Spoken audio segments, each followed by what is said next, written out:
Bullshit. It's the No BS Marketing Show on the road to Cleveland for Game 4 of the NBA Finals. I'm Dave Mastovich. Special trip for the Mastovich family. Alec, Brevin, and Carter, my three sons, and I are headed to Game 4. It's a historic game either way. And why is it a part of the No BS Marketing Show? Because major sporting events include a whole lot of marketing of the events, at the event, and after the event, with sponsorships, commercials, etc. So today, as we're on our way to Cleveland, we're going to talk a little bit about the marketing aspect of the NBA, the sponsorships, how it compares to other major professional sports leagues, and all kinds of stuff tied to the basketball aspect. Again, it will be live, so we're in the vehicle now on the road. We'll also try to get some footage from just prior to the game, and maybe even if we can smuggle the recorder into the game. The first thing is, you might have seen my blog post recently that 5 years ago I did a post about would the NBA be the first North American professional sports team to do ads and sponsors of uniforms.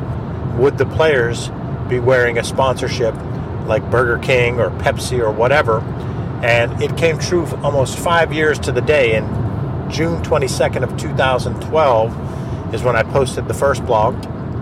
And this week I posted one 5 years later because Goodyear out of Akron, Ohio is going to be on the next new Cleveland Cavaliers uniform for the 2017-2018 season. And it will be the first of the four major North American professional sports teams to do it. I talked in the blog post about how the NFL can play wait and see because they are the big player of all of this, the most watched, most viewed, most listened to, the most powerful of the sports leagues. They'll just sit back and watch and wait and see the mistakes that are made and the good things that happen, and then they'll come out with their decision on it. Baseball and hockey have also both said they will not do it, and they're taking the high road, which wins you in the PR battle in the short term. But the Cavaliers having Goodyear, a very prominent logo from the Cleveland region. LeBron James, born in Akron, had a great quote about how he grew up seeing that logo and how important Goodyear is to the Cleveland economy. So they got some good PR there. And then they immediately gave season ticket holders like me, I think it was a 15% discount for any Goodyear products that I buy in June, which I'm guessing will be none. Not because I'm anti-Goodyear, it's just I don't really need tires right now. So I am with Alec Mastovich. Alec Mastovich, you're the official driver here. And what's your thoughts about the marketing of the logo on uniforms, corporate logo on NBA uniforms? It's a great way to get money and revenue back to the franchise. Agreed. Do you have any problem with it? Do you see it as a bastardizing of the uniform and taking away from the dignity of the game? No, but to go with another prediction, it'll probably be 5 years until the NFL does it. Well, there you have it. Alec Mastovich jumping in with his prediction. And remember, he's a millennial, as is Brevin, and Carter is not. He's beyond that demo of the millennials. So Carter's that whole other generation, whatever it is. And I'm guessing millennials will care a little less than Gen Xers, who will care a little less than boomers, who will care a little less than the silent generation. So Alec, Brevin, and Carter's grandfather is someone I have to get on the podcast because I'm sure he's ranting and raving right now about logos being on a uniform because the sanctity of the game, and that's what I heard growing up a lot, guys. We'll have more of the No BS Marketing Show tied to Game 4 of the NBA Finals, an historic game no matter what, because if the Warriors win, as I expect, they will be the first NBA team to ever go 16-0 undefeated in the playoffs in the current format. If the Cavs pull out the victory, we get to see the only loss of the Warriors and a big victory for Cleveland to avoid a sweep and to help a small amount in LeBron's legacy, because getting swept certainly won't help. So either way, we find it to be historic, or maybe we're rationalizing because we have already invested in going to this game. But we're going to talk about marketing tied to major sporting events, specifically the NBA Finals, and we'll surely elaborate on some of the other sports as well. It's the No BS Marketing Show. The No BS Marketing Show is brought to you by Audible.com. If you've not tried Audible yet, you need to start. It's a great way to consume content while you're doing other things. For instance, if I wanted to force Alec, Brevin, and Carter to listen to a book while driving to Cleveland, while as inhumane as that might be for them to have to listen to a book that I like, I could do that with Audible.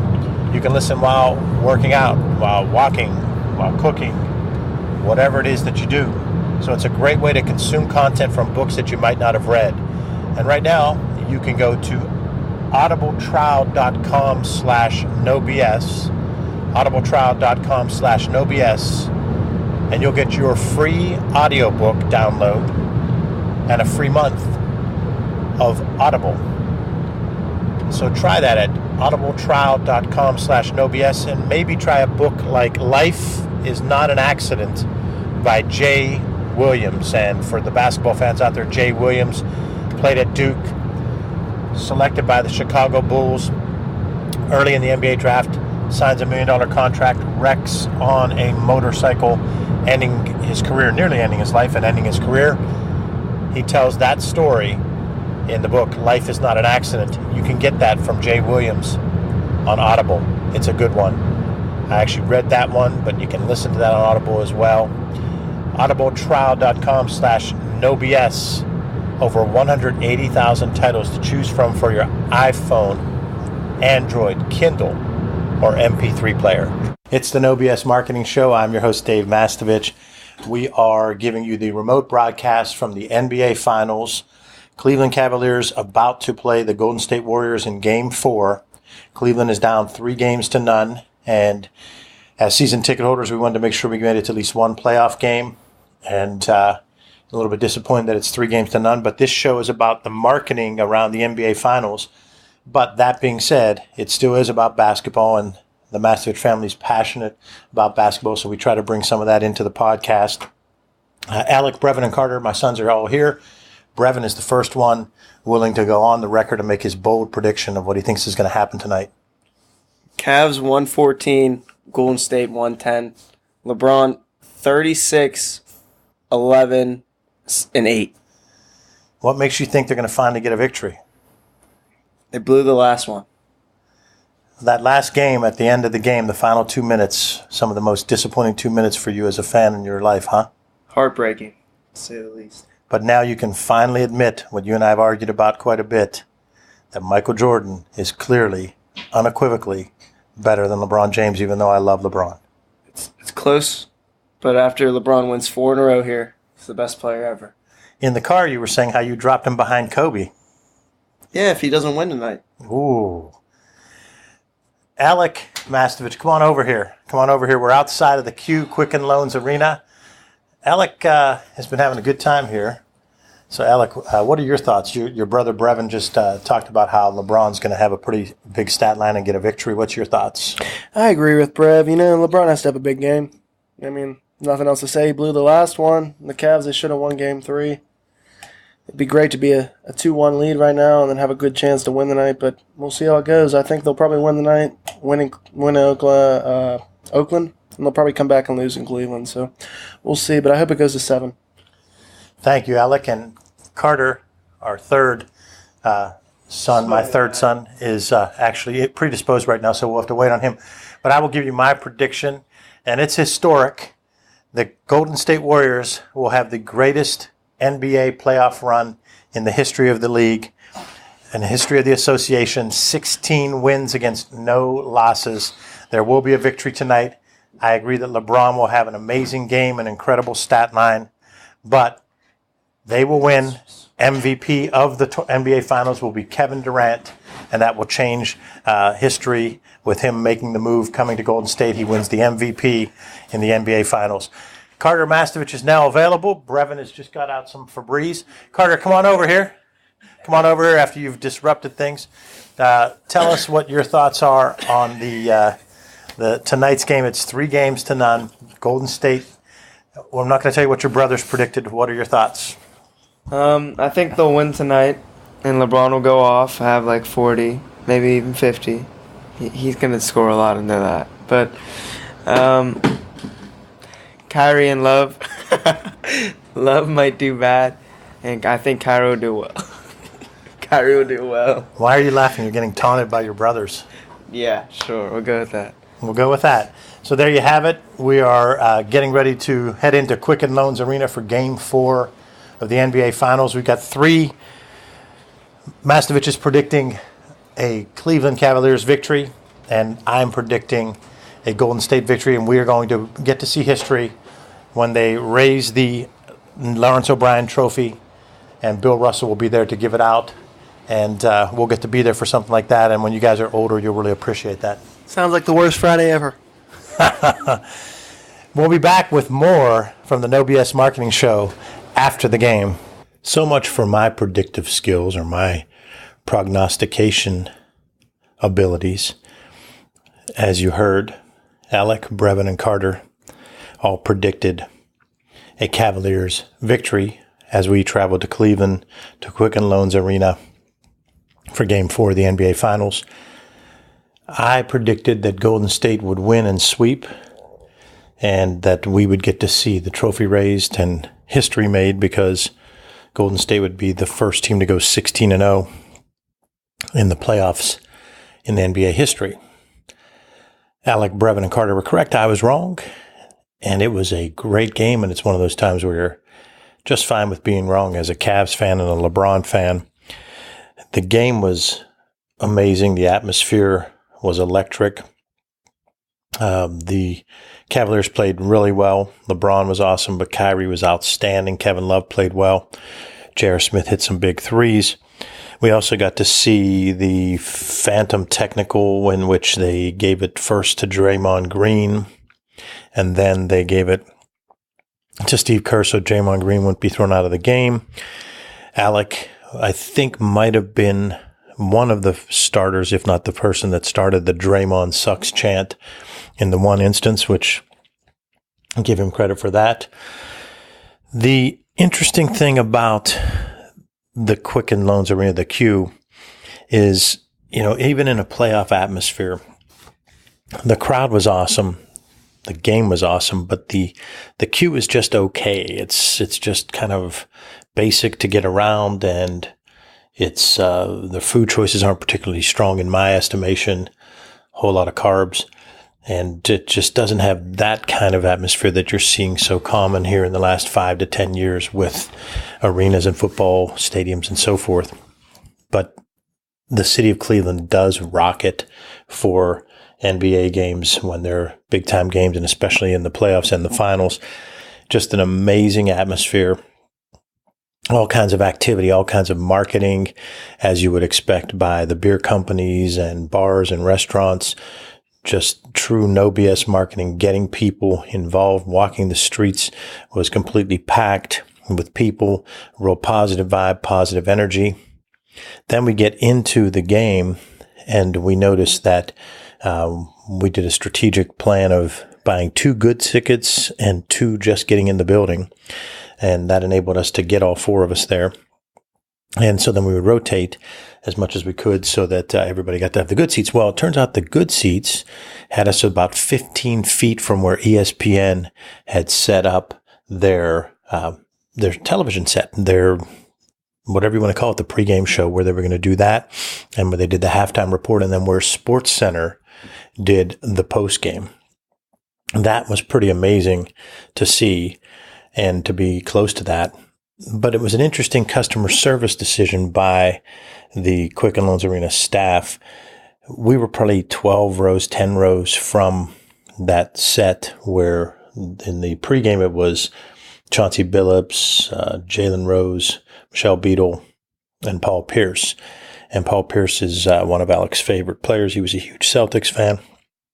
So Alec went towards to get closer to take a picture. 12 rows back was still good. You get a good picture, but he wanted to walk up at halftime, and there was people out of their seats, and the woman was about 6 rows from that, and she stopped him. And not only did she stop him, she said, he stepped back from her to take a picture, now only say 7 rows back, and she started waving her hands to stop him from taking the picture.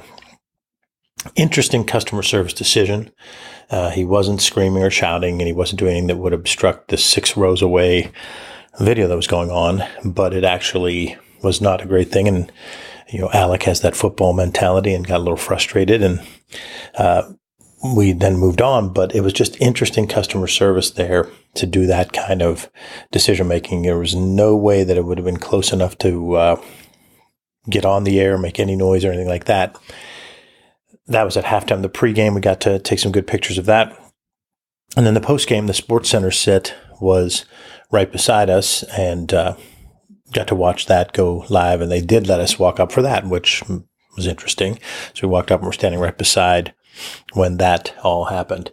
But the Cleveland Cavaliers won big. They forced a Game 5. So now the difference in one game is I'm sitting at home ready to watch the Game 5, which no one else is here with me to predict it.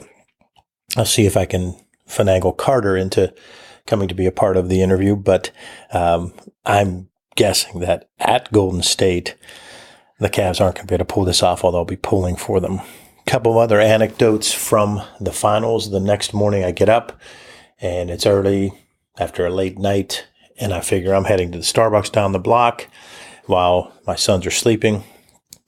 And I walk into Starbucks, and Dante Jones of the Cavs walks in right after me. So stood in line and talked to him a little bit. And it was interesting because a couple other people come and asked if they could get a picture with him, and he kept looking at me as if, do you want one? And I just didn't take a picture with him. I just didn't care to. I was fine with just talking to him. But then after he walked away, I thought, well, no one's going to believe this. So I did snap a picture of him walking away. So I guess my weirdness comes out there because I just didn't say, yeah, sure, let's take a picture. But Dante Jones had the previous night played 2 minutes late and got another technical. He now has paid $9,000 out in fines in the playoffs, and he makes $9,000 for the playoffs. So he is one of those guys that truly is playing for free. Right now, he's playing for free. It was a great, great special No BS marketing show. And then Sunday night, being from Pittsburgh, to have the Penguins get yet another Stanley Cup to win back-to-back. It's just been a energy-filled weekend. The parade will be Wednesday. We'll be doing some No BS show interviews from the parade right near our offices in downtown Pittsburgh for the Penguins winning the Stanley Cup. That's going to be a great day. So it's been a sports-filled couple of No BS marketing shows. This one, and then we'll do one Wednesday as well from the Penguins parade. And marketing is so integral to sports, and sports is so integral to marketing, that it's great to pull that all together for the No BS marketing show. I've been able to pull Carter Mastovich back onto the No BS marketing show. And Carter, just so you know, I did, while you were not here with me, I did mention that Alec, Brevin, and Carter predicted the win by the Cavs. I predicted a loss. I was wrong. You guys nailed it. So I'm going to ask you your thoughts on Friday in general, and then I'm going to ask you to predict tonight's game. Well, when the game started, you could easily see in the first 2 minutes that, if LeBron and Kyrie were doing so well that I knew in the first 2 minutes that they were going to win. I know it sounds a little weird, but the Warriors were already behind about double digits, and Cavs are already up. At one point, I think they're up 14-3 or something like that. I don't know, not sure, and Kyrie and LeBron were doing well, and if the 2 star players were doing so well, and the team was doing so well, and the fans were electric. They were chanting MVP when he went to the line every time. They were doing a bunch of different chants. They were yelling. It was crazy, and I told our audience that I think Alec might have been the one that started the Draymond sucks chant the one time. He yelled it loud and yelled it a few times. Well, it was mostly our section, I think. A few people in our section, 3 people yelled Draymond sucks, and then Alec and I jumped into it, and then a bunch of other people started jumping into it, and then the whole crowd was yelling it. It was great. Yeah, it was interesting to hear Draymond sucks the whole chanting throughout, but he was loving it and he was playing to it. What do you think about his comments the next day when he said that he doesn't care what people in Cleveland think, they're not real sharp, not real bright, or something to that effect? Well, I don't really know. I saw it, and I think that's a weird statement because, I mean, he goes and kicks people in the balls, and, I mean, I guess that's real smart of him to do. And he's smart to yell at the crowd and throw stuff off the bench. That's real smart. So I can tell you're not a fan. I hate Draymond. You don't hate anyway, but you just have a strong disdain for him. I guess he'll go with that. I'm always a dad, always a dad. So what's your prediction for Game 5 tonight? Well, I don't really know, because if they go out and they win, I think they're winning the series. But at the Warriors' home court, and the Cavs didn't really do well the first two games there, so I'm not really sure. But coming off that really electric game, maybe LeBron will just score 80 or something. I don't know. He might, but now we're going to turn to Alec for Alec to give us his special Sports Center little connection that he and Brevin had with a Sports Center anchor who has Pittsburgh ties. To pick up where Dave left off, I'll continue further regarding the story from Game 5 over the weekend. To keep a long story short, my brothers and I had the opportunity to descend a couple rows from our seats upon the conclusion of the game. We navigated towards the ESPN set that was just a few feet from us in front of our seats. The crew was ready to go live, and fans started to surround the stage. The Primetime Friday broadcast featured key personalities like PJ Carlesimo, John Anderson, John Buccigross, and Michael Wilbon. As all fans like to do, we started begging for attention. It would be non-characteristic for any Yinzer to not be ecstatic to see another fellow Pittsburgher, as we began to signal for John Buccigross's attention. Bucci, the notable SportsCenter anchor, not only conversed with us, but he found time to show his inner Pittsburgh, and he even guaranteed a Pittsburgh Penguins Stanley Cup repeat onto Carter's iPhone camera. The parade is tomorrow, and it ends down here at the Mass Solutions headquarters. Thanks for listening to this special NBA Finals, Stanley Cup champion, pre-parade for the Penguins episode of the No Bullshit Marketing Show. I'm Dave Mastovich. Go to masssolutions.biz for marketing and messaging resources. Make sure you sign up for the No BS Marketing newsletter. You'll receive valuable marketing and messaging tips that you can read quickly and easily and stay up to date, and also hear what's going on with the podcast and other key items on the blog. As for marketing in general, remember, ask yourself, what's the big idea, and build your story around the answer. It's all about bold solutions.